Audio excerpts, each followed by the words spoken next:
You solemnly swear the evidence given to the court and jury in the case now hearing to be the truth, the whole truth, and nothing but the truth, so help you God. I do. Thank you.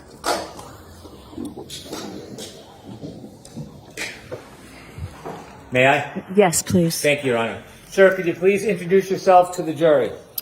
Hello, my name is Daniel Whitley, W-H-I-T-L-E-Y. I'm a paramedic with the Canton Fire Department. I've been a paramedic and firefighter there since March of 2006. Before you became a paramedic firefighter with the Canton Fire Department, did you work anywhere else related to that field? Yes, I had 4 years full-time as a EMT intermediate, and also a paramedic at American Medical Response in Brockton. I'd like to take us right to January 29, 2022. Yes. Do you remember that day? Yes. Were you working? Yes. What was your role that day? I was a field training officer working on the ambulance with my partner, Jason Becker. Mr. Becker? Correct. That morning, did you know whether there was a call where a group of your colleagues went to and addressed 34 Fairview? Yes. Were you accompanying your colleagues on that initial call? No. Where were you at the time your colleagues left to go to that location? I was at the Station 2, Ponkabog Station, on the north side of town. Different station? Correct. At some point after that call came in and was responded to you, did you receive a call? Sometime after, I'm not quite sure exactly how soon or later it was, but we received another call to respond to that scene. And as a result of receiving that call, did you make your way towards that location? Yes. Who did you go there with? Just me and my partner at that time was Jason Becker. What type of vehicle did you use to get there? It was an ambulance. What was the weather like? It was snowing pretty heavily at that point. Do you know about how long it took you to get to 34 Fairview? Not exactly, but definitely longer than usual. It should have been an 8-minute drive. I'm guessing 10 to 12 minutes. You could refer to my partner's report for exacts. When you got there, what did you see? We arrived on scene. Our engine was there before. We run on a response with an engine and an ambulance to medical calls. And then at least 2 police cruisers and another car parked on the street, a gray SUV. When you got there, did you meet with anybody? Yeah, usually we get out, we say hi to my lieutenant and the other gentleman, Sam Parker, was on the engine before we got there. They were up front of where we parked, and then we walked down further, or at least I did, to the gray SUV. When you reached the gray SUV, did you see anybody inside it? I believe at that point we were kind of, getting out. We were walking down, they were coming out to greet us. There were 3 women there. Okay. Did you speak to any of them in particular? Not at that point, no, not really. At some point, did you have any interaction with any of the women? Yes. In fact, did you know any of the women who were there that morning? I knew Carrie Roberts. How did you know Carrie Roberts? First we're neighbors. She lives about 200 yards away from me, around the corner. And she helped organize a neighborhood block party, and I would volunteer every year to bring the fire truck to the block party and show the kids the fire truck for a little bit. So you knew her well? No. Were you friends with her? No. Friendly? I just would describe us as acquaintances. Did you ever socialize with her personally, other than the block party? No. But you knew who she was? I knew who she was. I recognized her, yes. Did you talk to her that morning? Not beyond probably a hey or hi or something like that. Okay. Do you know whether she ever gave you any items? I know at one point I had to exchange whether it was a purse or a cell phone or some object from Miss Reed. At some point that morning, did you have an opportunity to meet with the defendant? Yes. Where did you first see her? We were in the process of getting her to go to the hospital. When you say we, who was helping you? That would be, my partner, obviously, Jason Becker, and then my lieutenant, Greg Woodbury. Where was she when you first saw her? Somewhere outside in the street. Do you recognize her in the courtroom today? I do. And could you identify her, please? Yes. Please. You're pointing to a person. Can you give just a very limited... The woman standing, sitting in between these two gentlemen here. Did you interact with her that morning, have a conversation? Yes. When you first started speaking to her, what was her demeanor? Pretty upset, crying. We had a Section 12 in hand, which is a medical order or a police order to be taken to the hospital for a psychological evaluation. Did you discuss that with her? Yes. Yeah. Did you ask her to follow you or come with you? Yeah, she did. And did that happen? To the ambulance, correct. So you went to the ambulance with the defendant? Yeah. And was Mr. Becker with you? Yes. What happens when you get to the ambulance? So it was snowing, and it was more to kind of just get everybody into a nice, warmer location where it wasn't snowing or windy or anything like that. And we would discussing that we have a Section 12 that states regardless of if you want to go, we have to take you to the hospital. She was arguing that she really didn't need to go to the hospital, and we were trying to convince her to go to the hospital because once the Section 12 is written, it doesn't matter what the patient says, we have to get them there one way or the other, whether it's cooperatively restrained or chemically restrained with sedatives or anything. It's not a voluntary order? It is not a voluntary order. Inevitably, did the defendant agree to go with you to the hospital? Yes. When you were going to return to the hospital, was the defendant placed in the back of the ambulance where a patient Correct. would be? So how we operate for anybody that's a Section 12 or anybody that is under the influence of anything, we always operate with two people in the back of the ambulance. So myself and my partner, Jason Becker, were back there. And then we had to take somebody from the engine company and have them drive to the hospital, and that was Sam Park. Sam Bach? Park, P-O-C-H. Thank you. Before you left, before you started to drive away from Fairview, were you having any conversations with the defendant? Yes. Can you share with the jury what those conversations were about? So we were talking. She was upset. She kept asking if there was any chance her husband could be alive, and even sitting outside in the snow with no coat on for many hours. And did she indicate what many hours meant? How many? No. How often did she raise the issue of whether or not or how long he could be out for? I'd say at least 3 to 4, maybe more. Part of your job is to care for patients? Correct, yes. Was part of your job to try to get them to the location safely? Yes. And sometimes you treat patients with physical injuries, don't you? Oftentimes it is physical injuries, yes. Are you trained when you're trying to transport somebody on how to interact with them?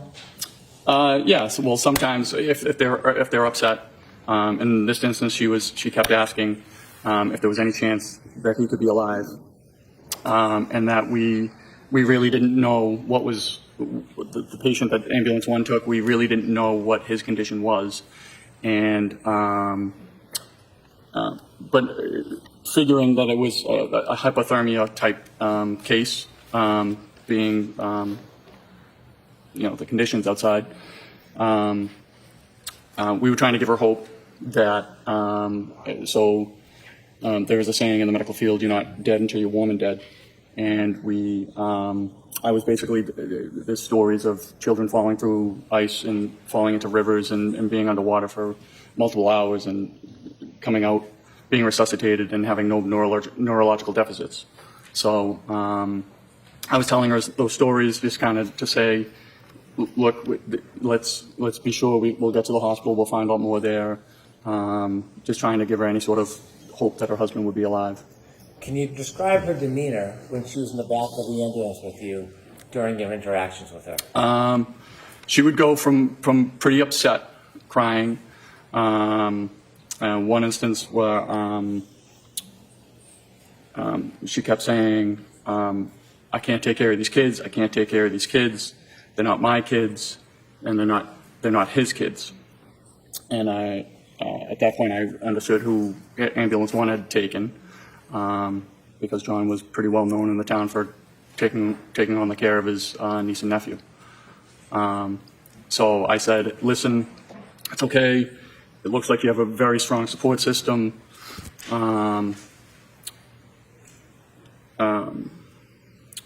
And then Miss Reed said, do you know Carrie Roberts?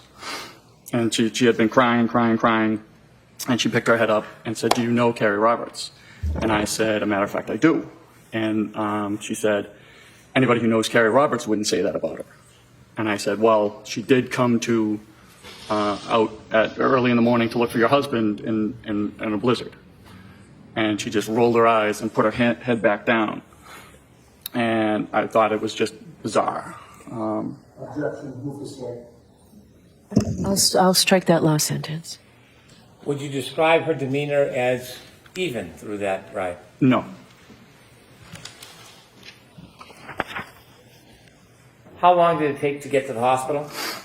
I mean, you can refer to my partner's ambulance trip report. I'm sure it has the. Do you have it right with you, sir? I do not know. Well, let me ask you. I would guess about 15 to 20 minutes, somewhere in there. You don't have an exact memory? No. When you get to the hospital with a patient under these circumstances, do you leave them at the door? No. What do you do? We have to hand off care. So we go in and we have to give a report to a nurse to let them know what their condition is, why they're coming to the hospital, and what we found taking them to the hospital. When you got to the hospital with Miss Reed, did you interact with the hospital personnel? Yes. Do you typically, after you hand off a patient to staff, do you leave? Typically, yes. This time, Miss Reed was, I'm going to say, not really cooperative with the nurse there. The nurse was asking her to get into a Johnny, give a urine sample.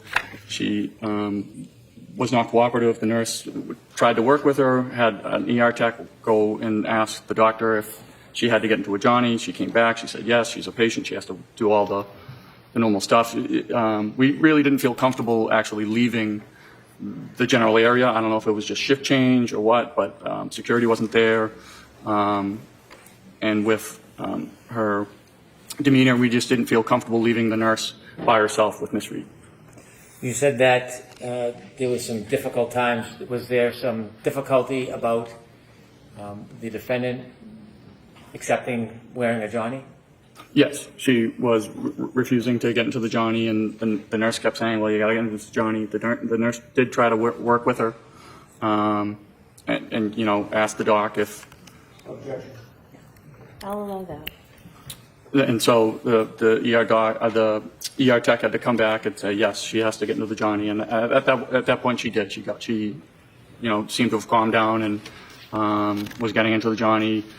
Security personnel had shown up, and we felt comfortable being able to kind of leave the nurse and the tech on their own. Before security came, was there difficulty in her providing a urine sample? Objection. Do you know the answer to that? Can you ask the question again? I'm sorry. I'll ask it a little differently. Sure. Do you remember whether she was giving the nurses a hard time about a urine sample? Yes. So break that down, Mr. Brennan. The objection sustained. You said that she was giving nurses a hard time. She didn't want to give a urine sample. And then the nurses kept asking her to, this is the cup, you pee in the cup. Objection. Last one. No, I'm going along. You were there and saw this, right? I saw it, yes. Thank you. I have no further questions. Yes.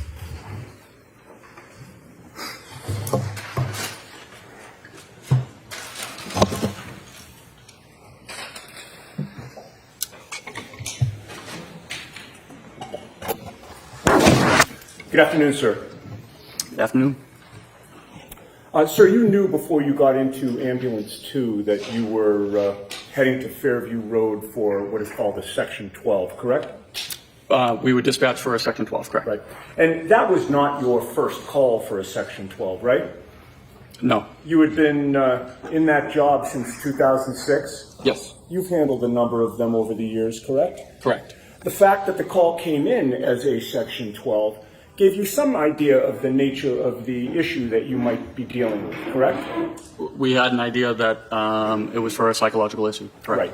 Right. It told you that somebody at that location was suspected of being in some type of either psychiatric or emotional distress, correct?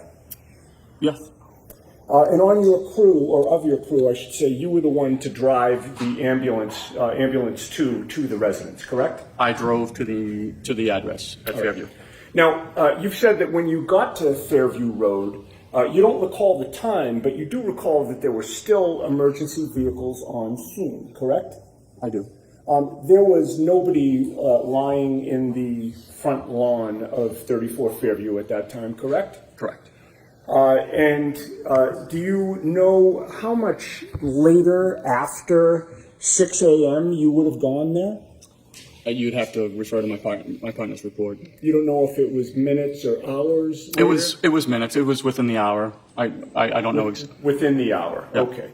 And you said that there were, or you testified that there were 2 police vehicles on scene, correct?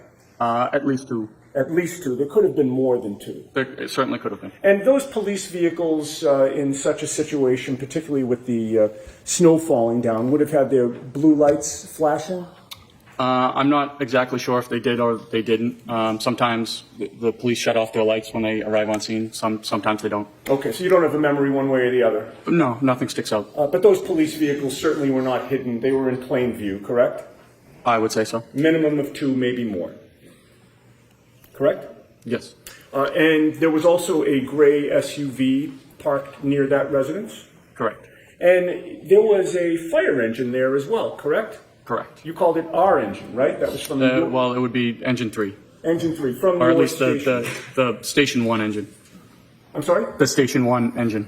I see. So Canton Fire has 2 fire stations. We were coming from the second station. The station 1 engine is the one that responded to Fairview. Okay, and that was a typical large fire engine, correct? Yeah. And did the fire engine have its lights on? I assume it did, only because we rarely shut our lights off on a scene. Sure. And there were police officers walking about, milling about? Yes. Do you know how many? I know I spoke with Officer Sarif and Officer Mulaney, Okay. And so were at there- least 2. And you know them by name? Yeah, Canton's a fairly small town, so you run into the police on a regular basis. Sure. And you work cooperatively with them, correct? Yes. Were there other police officers besides Sarif and Mulaney? I'm sure there could have been, but I don't recall ever speaking with them or interacting with them. Okay. Were there other EMTs or firefighters there when you got there? Just my Lieutenant Woodbury, and then Firefighter Sandpock. Okay. And they were in charge of Engine 1? Well, the Station 1 engine. The Station 1 engine? Okay. And there were also civilians on scene, correct? Correct. So you would agree that there was a lot of activity outside 34 Fairview, correct? I mean, there were people and vehicles and lights surrounding that residence, correct? I assume so, yes. Well, you were there, so Yep. you don't really have to assume, you know, right? There was at least 2 police cruisers and a fire engine. Right, and civilians, and civ- police officers, and firefighters, correct? And civilians. Correct. All right. With all of that activity outside 34 Fairview, did you ever see the homeowner come out of his house?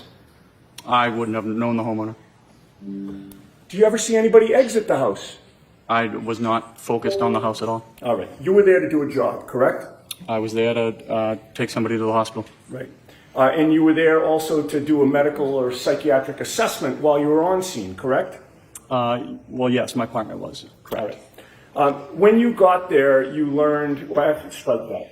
You knew going there that your patient would have been Karen Reed, correct? No.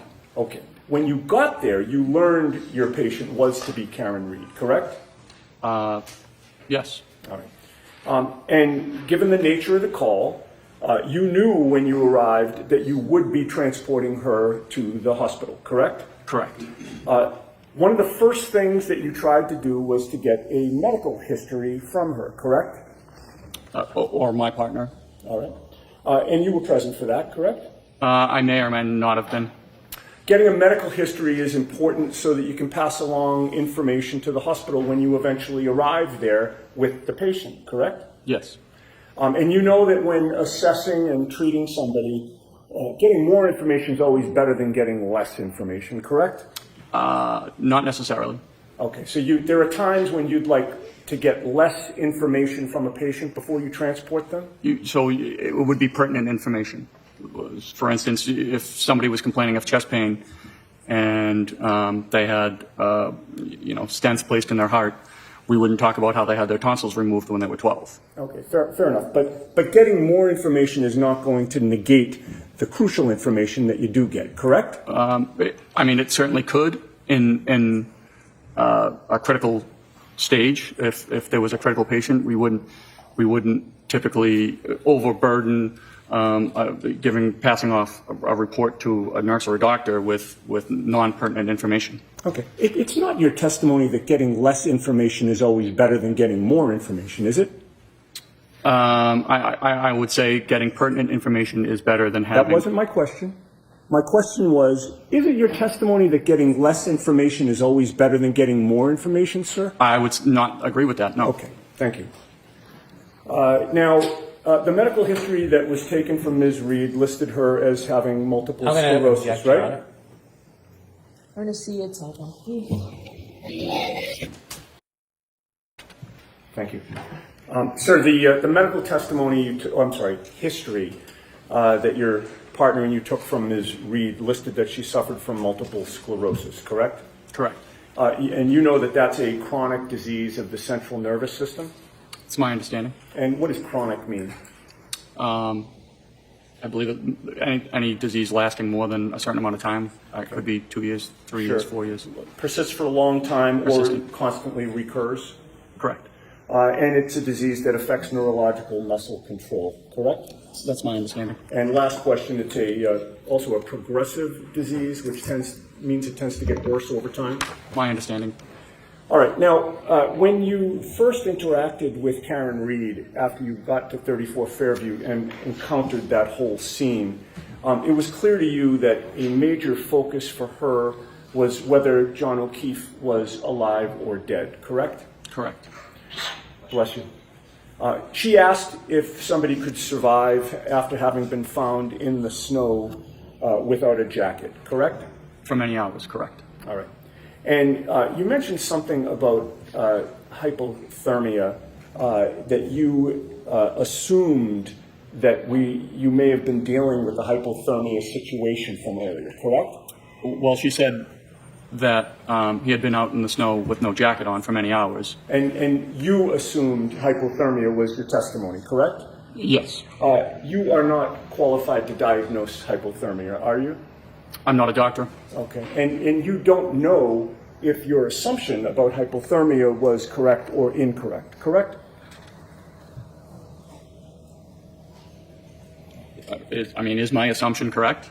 My question is that as you testify here today, after having dropped off Karen Reed at the hospital for that Section 12, you don't know if the assumption that you made that you were dealing with a hypothermia situation was correct or not.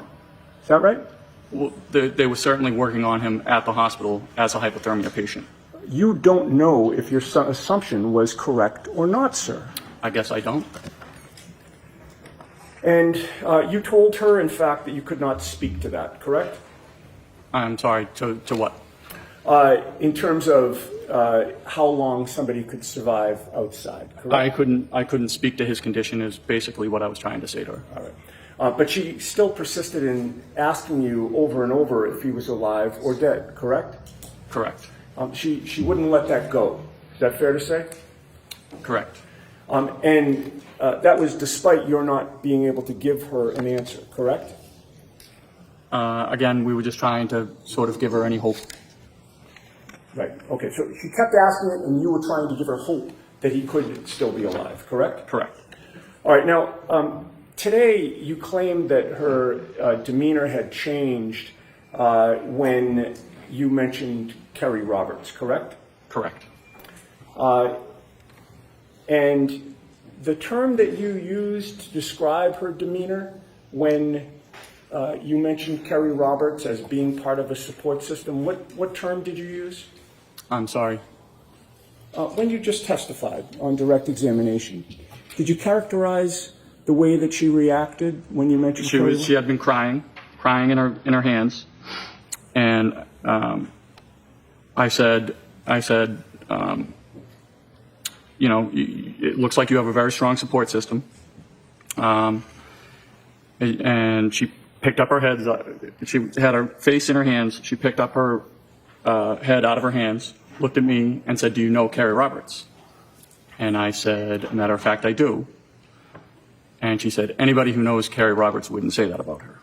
Okay, and you've previously described that in testimony last year as her being snarky was the term you used, correct?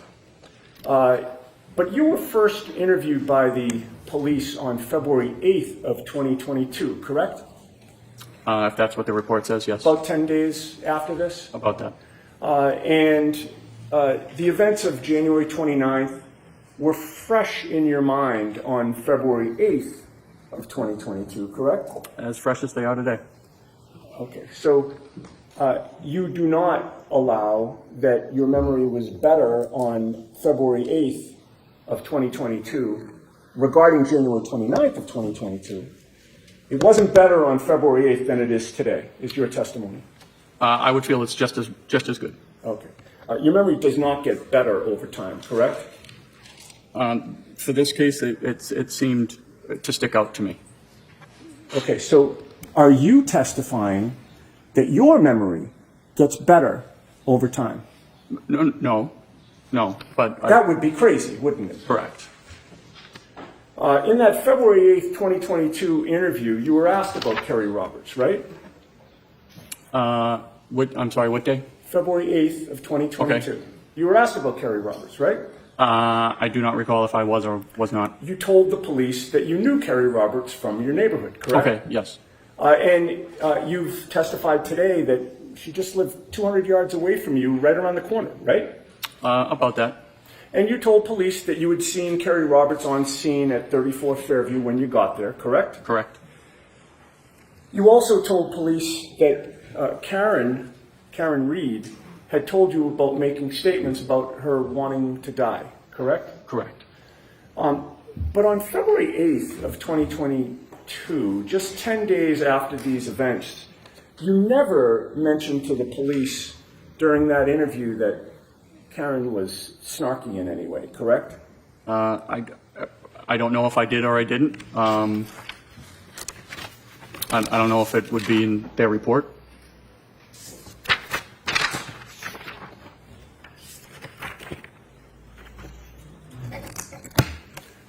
If you saw that report, would it refresh your memory as to whether or not you mentioned snarkiness? I don't think I mentioned snarkiness that day, no. Okay. All right, well, that answers my question. Okay.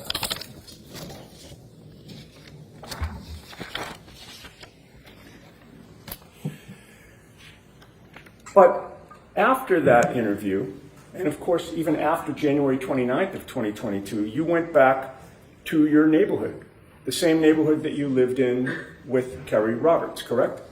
Correct. Do you still live in that neighborhood? I do. Does Kerry Roberts still live there? She does. So you and Kerry Roberts have continued to live in the same neighborhood for years after January 29th, correct? We have. And before you ever encountered Karen Reed that day, you had interacted with Kerry Roberts in the past, correct? Briefly, yes. Well, you were both on the same neighborhood Facebook page, were you not? Yes, that's why I volunteered to bring the fire truck to the Right. block So party. one time she had posted on that neighborhood Facebook page that she wanted to have a fire truck at the neighborhood block party, correct? Correct. And that's when you replied and volunteered that you would bring the fire truck to that block party as she requested, correct? Correct. And you also worked with Kerry Roberts on the Ponkapog Civic Association, did you not? I did not know. She worked on the board prior to my arrival on the board. So you both worked on the same board, but just at different times. Different times, correct. We had, I think you had touched on this earlier. In addition to knowing Kerry Roberts, having been with the Canton Fire Department since 2006, there have been many times when you've worked in conjunction with the police, correct? Correct. And in addition to the two police officers that you mentioned having seen at 34 Fairview on January 29th, that being Sarath and Merlaney, you know many other officers at the Canton police station. I do. And as you said, Canton's a small town, correct? Relatively. People know each other, correct? Correct. You also knew former state trooper Michael Proctor before you arrived at 34 Fairview, correct? I did. Michael Proctor actually was 2 years ahead of you in school, was he not? He was. And you learned at some point that your school classmate, Michael Proctor, was the lead investigator into the death of John O'Keefe, this case, correct? Yes. And in fact, when you spoke to the police in February of 2022, Michael Proctor was one of the troopers to interview you, correct? Correct. You did not go to school with Karen Reed, right? No, not to my knowledge. You didn't help coordinate neighborhood block parties with Karen Reed, right? Nope. You were not in a civic association that Karen Reed belonged to at any point, correct? Nope. She was a stranger to you on January 29th, 2022, correct? She was a patient of mine, yes. Well, as far as you knew, she was an outsider to Canton, correct? I did not know that. You didn't live in the same neighborhood with her? I'm not sure if we did or did not. You had no personal contact with her either before or after January 29th of 2022, correct? No. All right. Now, as a result of your having gone to the scene, there's a patient care record that is generated, correct? Correct. And on this issue of the snarkiness and the demonstration that you just did, there's a contemporaneous report of your team's observations from January 29th, right? Are you referring to my partner's wrong report? Yeah, the patient care report. Yes. All right. And that patient care report is dated January 29th of 2022 and is timed at 9:03 and 34 seconds a.m. Does that sound right? Sounds about right. All right. And that 9:03:34, from your knowledge of how patient care reports are generated, would that be the time that you arrived on scene or the time that the report is written? I mean, I would have to see what time, the exact time you're referring to, but it could be the time the call is closed, or it could be the time you finish the report. There could be multiple reports. I'm not exactly positive which report you're talking about. Okay. In any case, it was from that morning, correct? Well, I assume so. I mean, there was only one morning that you went to 34 Fairview. Well, no, but there could be two reports. So the engine has to write a report and the ambulance has to write a report. But they're both about that morning, correct? Correct. All right. Now, there are boxes to fill out on the patient care record, correct? Correct. One of the boxes is primary impression. Yes. What does primary impression mean? That is just what we believe the patient's not complaint is, but what we believe the patient is suffering from. Okay. And that is listed on the patient care record for Karen Reed as a behavioral/psychiatric episode, correct? Yeah, so that's a box we check for just about any Section 12. Sure. And of course that mentions nothing about snarkiness, correct? No, that is my partner's report. Okay. There's also a box for secondary impression, correct? Correct. What is secondary impression? That might be like just a secondary complaint most of the time. A lot of the times, patients don't have a secondary complaint. Okay, but in this case, it's listed as anxiety/emotional upset, correct? Yes, All right. And again, that mentions nothing about snarkiness, correct? that's my partner's report, yes. There's also a box for signs and symptoms, right? There is? And nowhere in the signs and symptoms box is snarkiness mentioned, correct? No, I don't think that would be medically appropriate. And then in the patient care record, it's recorded that Karen was found sitting in the front passenger seat of a friend's car, crying and visibly upset but cooperative, right? If that's my partner's words, yes. All right. And those words, actually nowhere in the patient care record is it listed that she was snarky in any way, correct? Again, that would not be something we would put into a patient care report. And you did not put it in, correct? It was my partner's report, and no, we did not put it in. Okay. And once Ms. Reed agreed to go with you in the ambulance, it's fair to say she was still upset and crying, correct? At times? Okay. You had just testified that you said at times she was upset and crying when she got in the ambulance, correct? Correct. You testified on April 21st of 2022 before the grand jury, did you not? I did. And that was 3 months after the events that you're testifying about today? Roughly. And your memory back then was fresh, was it not? Yes. And you were asked the question, once she was in the back of the ambulance and she agreed voluntarily to go to the hospital, did she appear to calm down at that point? Do you remember that question? I do. And your answer was, she wasn't arguing against us at that point. Once she, agreed to come with us voluntarily, she was still upset, crying, and talking on the phone. Do you remember that answer? I do. All right. You didn't mention in that answer that it was only at times that she was crying and upset, correct? No. Okay. The whole time, from beginning to end, Ms. Reed was constantly worried about John, was she not?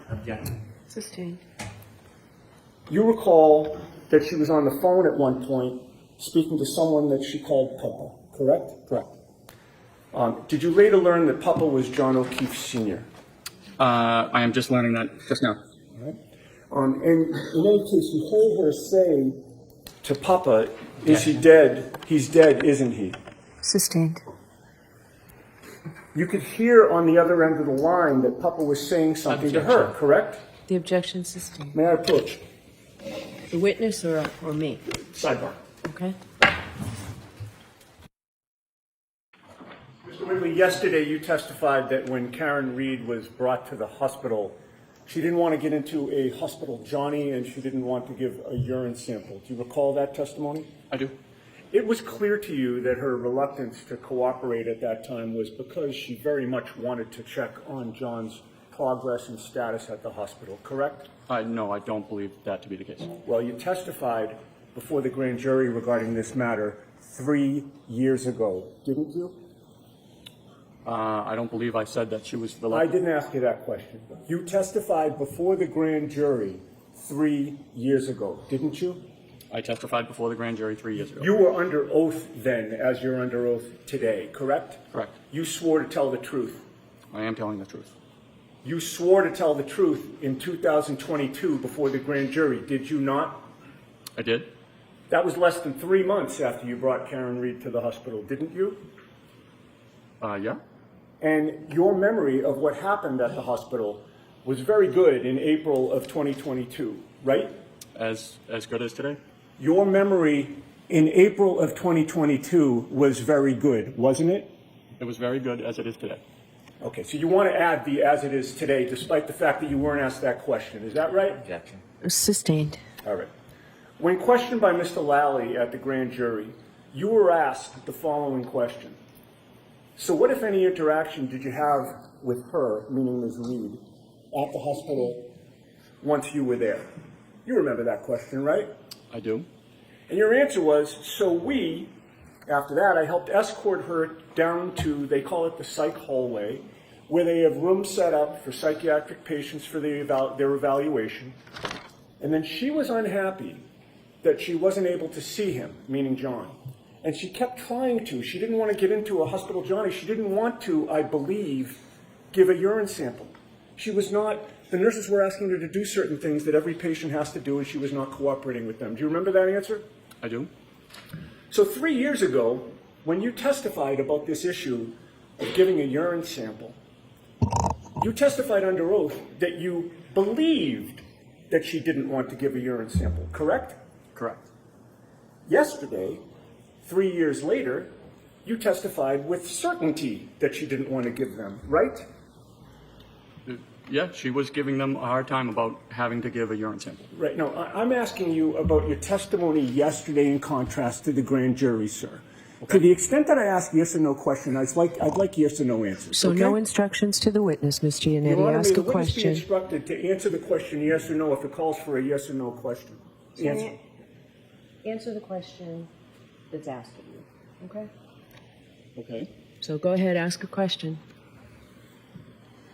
You testified yesterday that she didn't want to give a urine sample without saying it was your belief that she didn't want to give one, correct? Correct. In any case, were you aware that when she was asked to give a urine sample, that Ms. Reed had gotten her period and did not have a tampon? I was aware she was on her period, yes.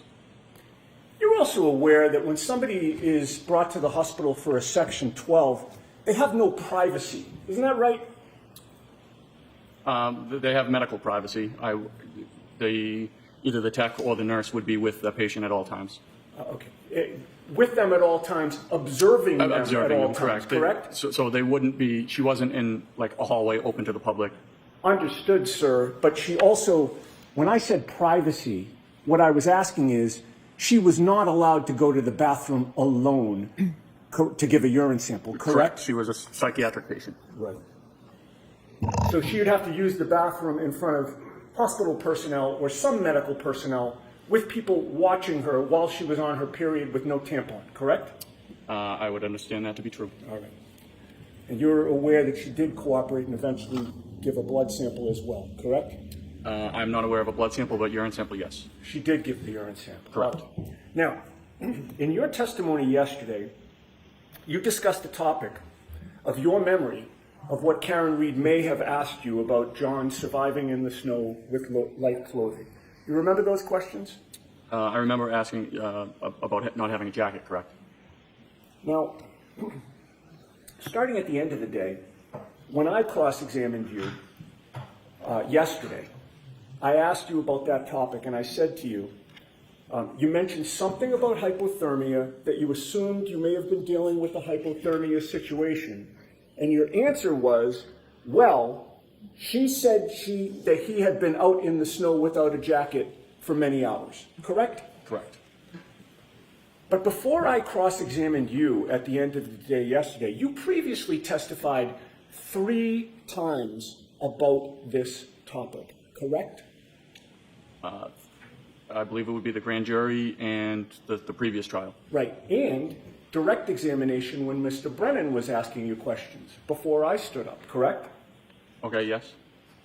Let's start with the first time you testified about this topic back in 2022. That was, again, less than 3 months after you had a conversation with Ms. Reed at the scene on January 29th, correct? Correct. Her statements and questions to you at the scene were fresh in your mind in April of 2022, correct? Correct. In April of 2022, before the grand jury, Mr. Lally asked you, quote, what, if any, questions did she ask you regarding hypothermia? Do you remember that question? I do. Your answer was, she was just wondering if he could have survived outside in the cold even though he didn't have a jacket on. Do you remember giving that answer? I do. Nowhere in that answer, in 2022, less than 3 months after these events, do you attribute the words, quote, many hours, end quote, in the snow to Ms. Reed, correct? Yes, I was not I'm not asking for an explanation, sir. I'm asking for an answer. All right, so he was answering you, Mr. My Giannetti. question called for a yes or no answer. Nowhere in your answer in 2022 do you attribute the words many hours in the snow to Ms. Reed? Yes or no? No, I did not say that at that point. Nowhere in your answer in 2022 do you testify that Ms. Reed told you he had actually been in the snow for many hours, correct? She did. All right, sir, I'm asking you about your testimony. I object. So let him answer the question. Let me ask it again. Nowhere in your answer in 2022 did you testify that Ms. Reed told you he had actually been in the snow for many hours, correct? In 2022, I testified that I was just told to be brief and give generalizations.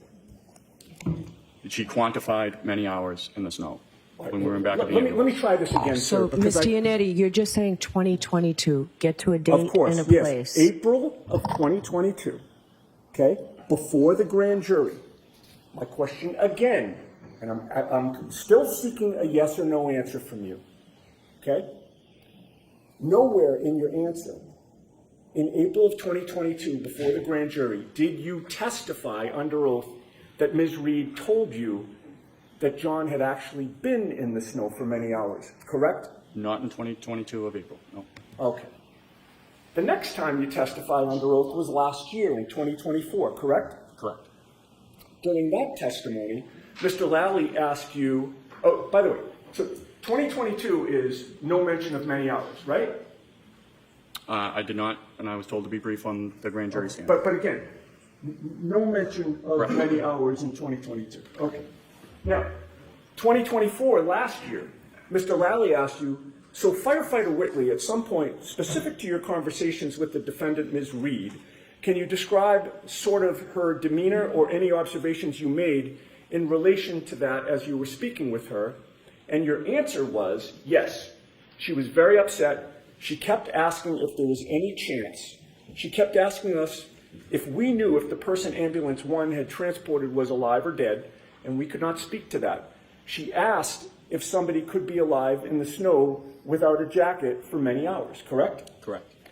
So 2022, there was no mention of many hours. 2024, over time, now that's the first time that you mention the words many hours in your testimony regarding this case, correct? Correct. Right? And when you testified last year, you testified still that she was asking you a question about surviving in the snow, correct? Correct. So then we come to yesterday on direct examination. Do you recall that Mr. Brennan yesterday asked you, before you left, were you having any conversations with the defendant, and you answered yes? Recall that yesterday? Is that at the hospital? I'm asking you yesterday, do you recall Mr. Brennan asking you, before you left essentially the scene, were you having any conversations with the defendant, and your answer was yes? You're talking about Lee, I'm just trying to make sure we're talking about the same instance. Are we talking about when we left the hospital or when we left Fairview Road? When you were at Fairview Road, leaving Fairview Road, we're talking about the same subject of what Ms. Reed supposedly told you or asked you. Okay? Mr. Brennan went into that with you. So on the way direct. to, you're talking on the way to the hospital in terms of left. When we left. Well, before you left. He meant before you left the scene. Okay, When no, you I'm were- just trying to clarify. Okay, it's the same conversation, Mr. Whitley. I'm not So, trying to trick you. Mr. Yannetti, he just asked for a point of reference. It's clear, no go. Understood. And Mr. Brennan said, can you share with the jury what those conversations were about? And your answer was, so we were talking, she was upset. She kept asking if there was any chance her husband could be alive, even sitting outside in the snow without any coat for many hours. Do you recall that answer that you gave yesterday on direct examination? Yes. And that was the first time that you mentioned that she said, supposedly, or asked supposedly, about him sitting outside in the snow, correct? I was just using phrases generally speaking. Not my question. I wasn't at that point I was paraphrasing. I was not speaking verbatim to what she said. Let's try that again. That was the first time that you mentioned that she claimed or asked that he was sitting outside, correct? It could have been sitting, laying, being. Let's try it a third time. So Was that- just ask the question, not let's try it, let's try it. Was that the first time that you testified under oath that Ms. Reed said or asked about him sitting outside? Are you asking me to clarify whether she used the I'm not word asking you sitting? to clarify anything. I'm asking you whether that was the first time yesterday during direct examination that you mentioned that she asked about him sitting outside. I'm sorry, I am very confused because I'm trying to figure out if he was being outside, sitting outside. I'm asking you about Ms. Reed's statements, sir. That's all I've been asking you about. Her Okay. statements to you and your testimony about her statements to you. Was yesterday on direct examination the first time that you testified under oath that Ms. Reed mentioned the words sitting outside? I don't know. All right. I'm just using. She might have said laying outside, being outside, outside. Okay, so when you testified yesterday before this jury Yes. that she mentioned the words sitting outside, you're now saying that that might not have been accurate, correct? It could have been a different word. Okay. But you didn't say it could have been a different word yesterday. You just left it as sitting outside, correct? Yeah, that's what I said. Sitting. All right. So now we get from, the grand jury with many hours mentioned to questions about many hours to sitting outside to let's talk about what you said on cross-examination. I object. Okay, the objection sustained. Sure. On cross-examination, your words were, she said he had been out in the snow without a jacket on for many hours, correct? She had asked if he had been outside, if there was any chance he could be alive, even though he was outside without a jacket for many hours. So it always was a question, correct? It was a question. She never said what you said on cross-examination yesterday, which was she said that he had been out in the snow without a jacket on for many hours. That was not a declarative statement by Ms. Reed, correct? Objection. I'll allow that. Was that a declarative statement by Ms. Reed? She asked if he could be alive without a jacket in the snow for many hours. So it was a question, sir. She asked me, and we were just trying to give her hope in terms of telling stories of hypothermic patients that could survive outside in the snow. Okay, is there any redirect? Briefly. Okay. When you were called to the grand jury, was the testimony as in-depth and as long as it is in front of this jury? No, not even close. When you're recounting your memories of what happened, do you memorize word for word what you said in the past? Objection. As to that form, it's sustained. When you're recounting the past, do you record your statements personally? Objection. I'm going to let that one. Do you record your statement? No. Next question. When you testified in the grand jury, page 90, line 15, and you said the defendant told you, I'm upset if he dies, I want to die. And then you later testify last year, and you said, if my husband dies, I want to die. Do you notice the little differences between those phrases? I do. Is that you making up words? No. Is that you trying to help a case? Objection. As to form, that's sustained. Are you inventing facts? No. Sir, when you were recounting what happened that day, are you using your best memory? Objection.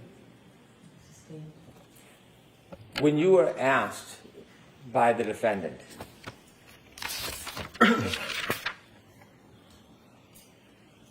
about how long, or someone out in the snow without a jacket for many hours, do you remember that conversation with her?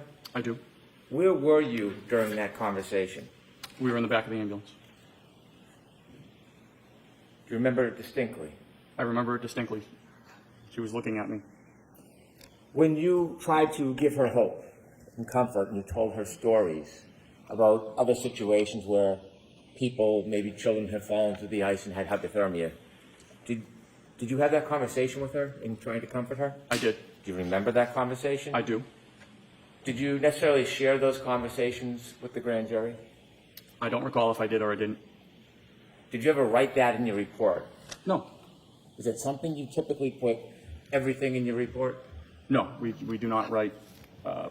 Generally, we only write patient complaint, what happened, what they did, not their opinions or anything like that to what's going on.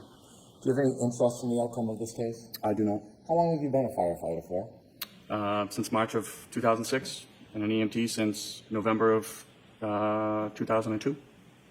Over 20 years. Correct. You said that you live near Kerry Roberts? I do. You've been to a block party for the kids where you've brought the fire engine down? I do. I'm going to allow it. When you're at that block party, do you ever step out and have secret meetings with Kerry Roberts trying to corroborate some conspiracy on their behalf? No. I'm going to allow that. No. Put your career on the line? Sister. No further questions. Any follow-up, Mr. Yannetti? No, Your Honor. All right, Firefighter Whitley, you were awesome.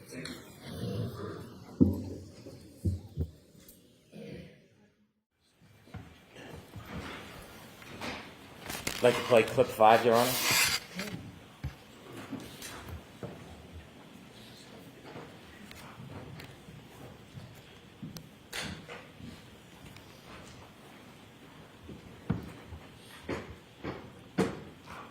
And his mother leans over the kitchen island and says to me, I think he looks like he got hit by a car. He looks like he got hit by a car.